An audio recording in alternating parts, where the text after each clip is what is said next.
You ever have one of those days where you come home expecting nothing more than a quiet evening and maybe a cold drink, only to find a 3-foot wide slab of fresh concrete snaking through your backyard like some suburban fever dream come to life?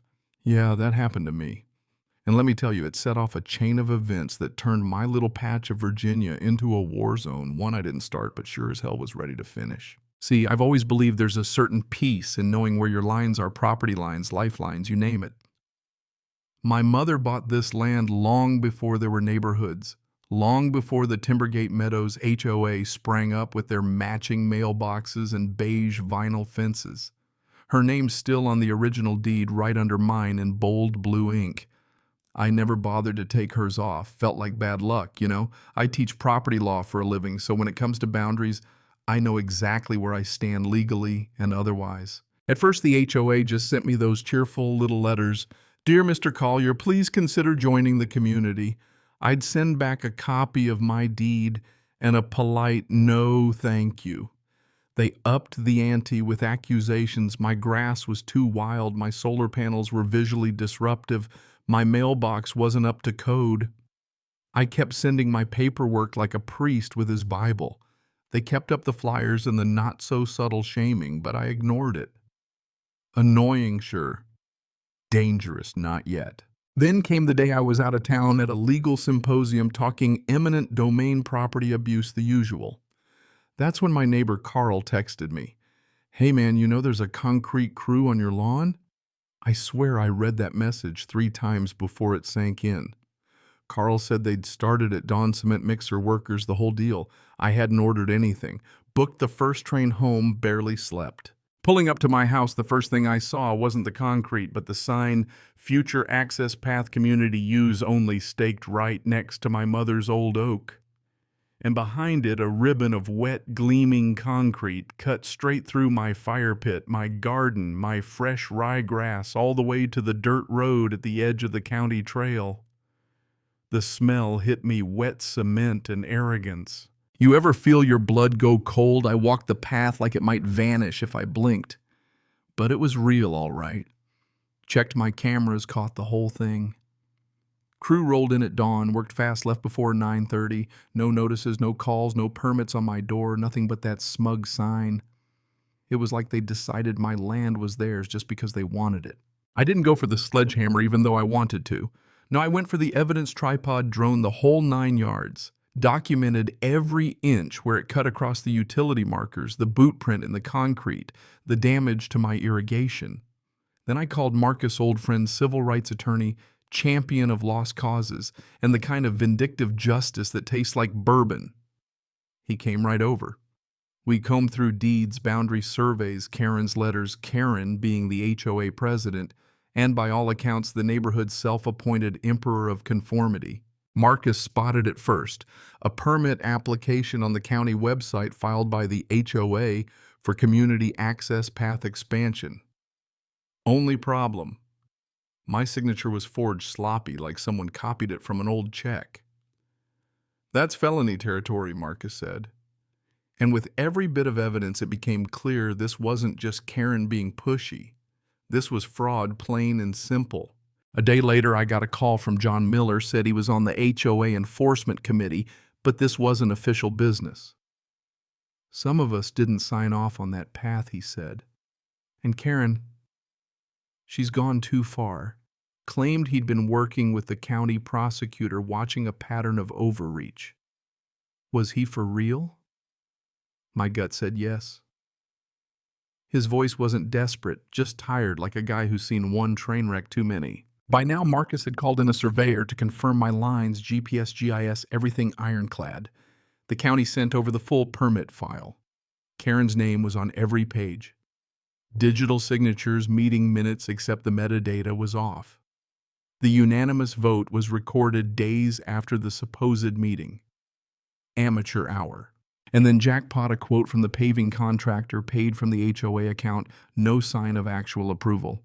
That's when I knew time to go public. Called Jess, one of my old law students, now a news producer. She sent a freelancer with a drone, cameras everywhere.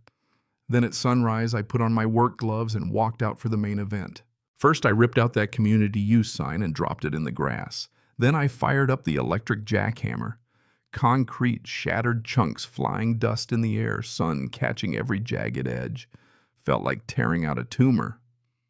I didn't say a word, just let the cameras roll and the truth speak for itself. Karen arrived in style Lexus, 2 board members in tow, a cop in the background. She stormed across my lawn full of outrage. "You're destroying HOA property," she shrieked. I handed the officer my deed survey and the footage. Karen accused me of forgery. The cop watched my security video contractors pouring staking, then leaving. He shook his head, handed me back my phone, and told Karen it's his land, ma'am. By sunset, the path was gone, just bare earth and a fresh sign warning off trespassers. That night, the story hit the news. Law professor destroys illegal HOA path. Property rights debate ignited. 12,000 shares in a day. And just like that, the gloves were off. A week later, I got served civil suit for $60,000 destruction of communal property. I laughed so loud my dog jumped. Marcus and I filed a counterclaim $750,000 for trespass, forgery, emotional distress, the works. And then because the universe has a sense of humor, Karen showed up on my doorstep with a kid claiming he'd hurt himself on my unsafe terrain. Cameras caught the whole act, her staging the fall, the boy rubbing his elbow, her dialing 911. I posted a screenshot in the neighborhood group. Comments exploded suddenly. People started to wake up. Then a new twist. Kevin, a lanky teenager from down the street, showed up on my porch. Said he'd poked around the HOA's website admin password. Was 1234, if you can believe it. He showed me a treasure trove fake meeting minutes. Karen's own emails admitting the path was illegal. Her memo to the contractor. "I'll handle the paperwork later. If Collier complains, we'll say it was a misunderstanding. I told Kevin, kid, you're not a hacker, you're a whistleblower. Promised him the best recommendation letter UVA ever saw. With all that, we updated our case fraud, misuse of funds, everything airtight." The county prosecutor took notice. Karen started her smear campaign, flyers, photoshops, Facebook rants. Someone pasted my face onto a Marvel villain. I taped it to my fridge. I started responding, dropping real documents, court filings, screen grabs. Even her own supporters bailed. One board member quit. Another called for an audit. Court day came. The judge, dry as toast and sharp as a tack, listened to Karen's lawyer drone on about community interest. Marcus tore their case apart, showed the forged signature, the permit fraud, the surveillance footage, played the tape of Karen's staged injury, even brought Kevin in to explain how easy it was to access the HOA's files. The judge looked at Karen and said, "You're very lucky this man is reasonable, otherwise we'd be having a very different conversation." But then the prosecutor stood up, 2 cops at his side. "Your Honor, we are issuing an arrest warrant for Karen Westmore, charges forgery, misuse of HOA funds, criminal trespass." The courtroom went still. Karen protested it didn't matter. Handcuffs clicked. Judge granted my counterclaim $750,000 in damages, more pending. The fallout was biblical board members quitting emails, leaking HOA accounts, frozen neighbors delivering pie and handwritten apologies. The HOA's lawyer bailed the treasurer, dumped the books. The new administration voted my land would never fall under HOA rule. I signed the document with my mother's old pen, grinning like a fool. Weeks later, with the air crisp and the grass finally growing back wild, I put up a new sign, private property, not for sale, not for compromise. Ownership isn't an opinion, it's law. Neighbors stopped by, some curious, some sheepish, most just relieved it was over. Kevin visited, we set up a secure router, drafted his college essay, digital boundaries and real property. The kid's got a future. Sometimes when the sun sets just right, I stand on my porch and look out at that empty patch. No path, no sign, just grass and shadows, and the line my mother drew all those years ago.